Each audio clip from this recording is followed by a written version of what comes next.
I'm Joe Catalano with an AM Quincy news update for Monday, September 23rd. A woman was found shot 4 times behind the wheel of a heavily damaged car in West Quincy on Saturday night. Police say the 56-year-old Easton woman was found behind the wheel of a Range Rover near 240 Willard Street just before 11 o'clock Saturday night. The woman had been shot 4 times and had to be extricated from the vehicle by firefighters. She was taken to Boston Medical Center and is expected to survive. The woman's 34-year-old son, also from Easton, was also in the vehicle and was not hurt. Police believe the woman was shot by someone in another vehicle near Copeland Street and Furnace Brook Parkway, and then fled down Willard Street, where she struck a pole. The vehicle was found sideways in the middle of the roadway. The incident remains under investigation. So far, no arrests have been reported. A person acting erratically at a laundromat in Weymouth yesterday afternoon allegedly fled from police when they arrived, striking a cruiser in the process, and then hitting it again intentionally 2 more times. Police said officers responded to the Broad Street laundromat at Washington Street at about 4:30 yesterday afternoon on reports of a person causing a scene and arrived to find the suspect still acting erratically. Police allege the suspect was uncooperative and hopped into his car to flee the scene, striking a police cruiser in the process. Next, police allege the driver backed up and hit the cruiser 2 more times, nearly striking an officer as he finally broke away. Suspect allegedly drove onto the sidewalk. Police chased him down Main Street onto Route 3 until about exit 18 on the highway, where the suspect lost control of his vehicle and crashed into the woods. Suspect had to be extricated from the wrecked vehicle. Police say he's currently recovering from non-life-threatening injuries at a local hospital and will be arrested when he is released. His name is not being released at this time. Police won't say what charges he'll be facing. 3 people were injured after a crash last night on Route 3 in Duxbury. Duxbury Fire Department advising people to avoid the area of the motor vehicle crash on Route 3 North before exit 22. Not many details were provided, but pictures showed the fire department investigating a badly damaged SUV that appeared to have struck a tree off the roadway. 1 person was trapped and had to be freed. 3 people in total were taken to South Shore Hospital. It's unclear about their injuries. Firefighters were also called to another crash at about 7:30 Saturday night in Duxbury at the intersection of Route 53 and Franklin Street, where 2 people were hospitalized. A police chase yesterday ending with a smash into and a small fire at the Kingston Fire Station. Kingston officials said that incident began with 3 masked individuals trying to break into a home in another area. Authorities said the driver of the fleeing car drove into a generator at the fire department, then started a small fire in the electrical IT room. Driver reportedly tried to get away after the crash, but was taken into custody and is being treated for injuries. 2 passengers were interviewed by police. All 3 are juveniles. The car was totaled and allegedly stolen. No officers were injured. Business operations at the Kingston Fire Station were offline for a while, but 911 operations will not be impacted. A concession stand for a youth football league was broken into and hundreds of dollars worth of food stolen just a few weeks into football season. Happened at the Opachinski complex on Pottle Street in Kingston. That's where Silver Lake Youth Football has its concession stand. Jackie Arena, the manager of concessions, says somebody smashed the building's glass windows and their entire stock of candy and snacks were stolen, along with some homemade salads and some of their drinks. In total, Arena says the stolen stock was worth between $800 and $900. The stand is currently relying on donations to help feed players during and after football practice. Arena said the community is shocked and disturbed by the theft. Silver Lake Youth Football is a nonprofit that provides a football program for more than 200 children from Kingston, Plimpton, and Halifax. Arena said since the break-in, donations have been pouring in from small businesses and some other local teams. The town of Braintree has reached a $14.9 million settlement in the case of Fred Weichel versus the town. In May of 1980, Weichel was wrongfully convicted for the murder of Robert LaMonica.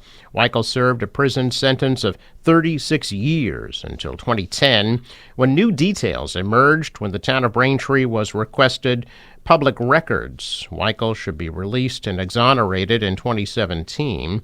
Shortly after, he sued, including the town of Braintree and the Commonwealth. The trial took place 2 years ago, where jurors ruled that the state should pay $33 million. However, due to a law that protects the Commonwealth from liability of anything over $1 million, Weichel and his attorney determined that the town of Braintree faced greater monetary exposure.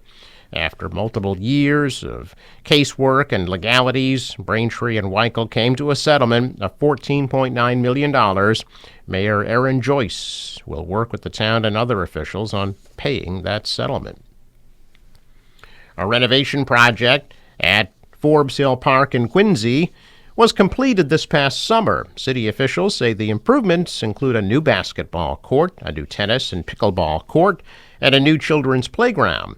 This fall, a walking path will be added along with 30 new trees. Repairs to the Forbes Hill Water Tower are also in the works. Drainage improvements are all part of that renovation going on at the nearby Furnace Brook Golf Course. Construction continues there on a new clubhouse, and officials say the project is on time and on budget. The new building will include a dining area, a covered deck, and 4 new state-of-the-art golf simulators. The clubhouse will be completed early next year. A new water line was also installed to help improve water pressure in that area.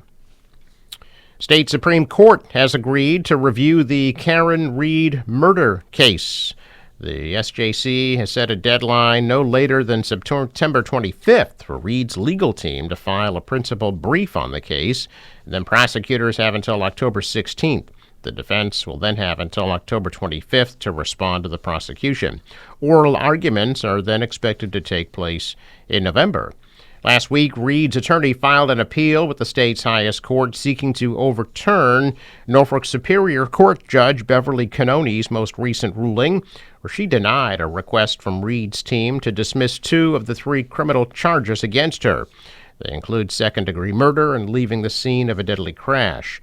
Read's lawyers made that request after several jurors came forward to report that they unanimously agreed to find Read not guilty on both charges during her first trial, which ended with a hung jury after the foreman told the judge the panel was hopelessly deadlocked.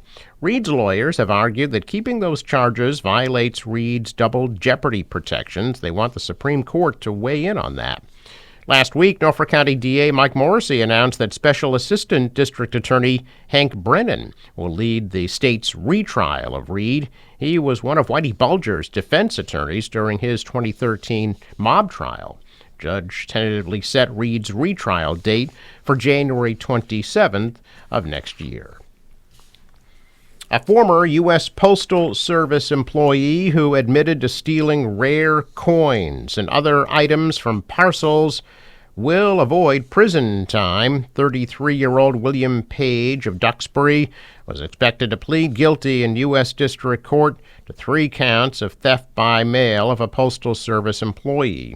In exchange for Page's guilty plea, prosecutors said they'd recommend he receive 2 years probation and be ordered to pay $5,100 in restitution.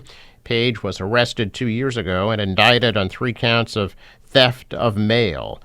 Prosecutors say between January and February of 2022, Page stole collector's coins and other items from packages he was entrusted to deliver. In addition to the rare coins, Page also allegedly stole a USB power sensor. Total value of the items was more than $5,800. Initially, for the charge of theft of mail by a Postal Service employee, Page had faced a sentence of up to 5 years in prison, 3 years supervised release, and a $250,000 fine. One of the rarest colonial coins will be on sale from a coin dealer in Boston. The 1652 New England 3-pence is expected to fetch a price tag well over $1 million. There are no currently known 3-pence coins of its kind. One was stolen from a Yale collection and has not been seen since. Stack's Bowers will have this one on auction in November. It is the only one available to the public. They got the coin from a shop in the Netherlands, but the coin is deeply rooted in Massachusetts. It was stamped at the Hull Mint in 1652, a location now the site of Macy's near Downtown Crossing.